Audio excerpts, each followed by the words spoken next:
காஞ்சிபுரம் வரதராஜ பெருமாள் கோவிலின் பிரம்மோற்சவ தேரோட்டத்தின் போது மத நல்லிணக்கத்திற்கு எடுத்துக்காட்டாக இஸ்லாமிய குடும்பத்தினர் அன்னதானம் வழங்கிய நிலையில் பக்தர்கள் முண்டியடித்துக் கொண்டு பெற்றுச் சென்றனர். இதுகுறித்த விவரங்களோடு இணைகிறார் எம்முடைய செய்தியாளர் துரை வெங்கடேஸ்வரன். கூடுதல் விவரங்கள்.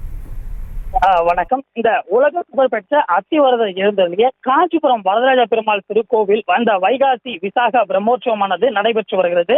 இந்த பிரம்மோற்சவத்தின 7ஆம் நாளான இன்று காலை திருத்தேர் உற்சவமானது தற்போது நடைபெற்று வருகிறது. இந்த பிரம்மோற்சவத்தை ஒட்டி வரதராஜ பெருமாள் திருக்கோவிலிருந்து அதிகாலை வேளையிலே புறப்பட்டு காந்தி சாலை, மூங்கில் மண்டபம், இரட்டை மண்டபம் வழியாக 4 ராஜவீதிகள் வழியாக வலம் வந்து தற்போது மூங்கில் மண்டபம் வழியாக தற்போது இந்த திருத்தேரானது இன்னும் ஓரிரு மணி நேரங்களிலே திருத்தேரானது நிலையை அடையவிருக்கிறது.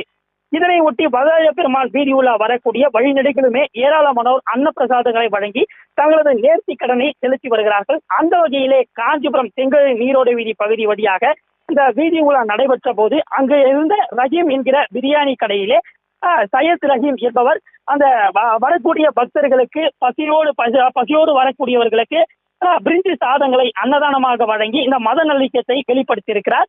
ஏற்கனவே பல்வேறு பகுதிகளிலே சாதி ரீதியாகவும் மத ரீதியாகவும் பல்வேறு சண்டை சச்சரவுகள் இருந்து வரக்கூடிய நிலையிலே இந்த சம்பவமானது திருத்தேர் உற்சவத்தை ஒட்டி இஸ்லாமிய குடும்பத்தார் வரக்கூடிய பக்தர்களுக்கு அன்னதானம் வழங்கிய அந்த சம்பவம் பக்தர்களிடையே நெகிழ்ச்சியை ஏற்படுத்தியது. இதனை ஒட்டி வழங்கியிருந்த அன்னதானத்தினை பக்தர்கள் முண்டியடித்துக் கொண்டு ஒருவருக்கொருவர் முண்டியடித்துக் கொண்டு அந்த அன்னப்பிரசாதங்களை வாங்கி சென்று வருகின்றனர்.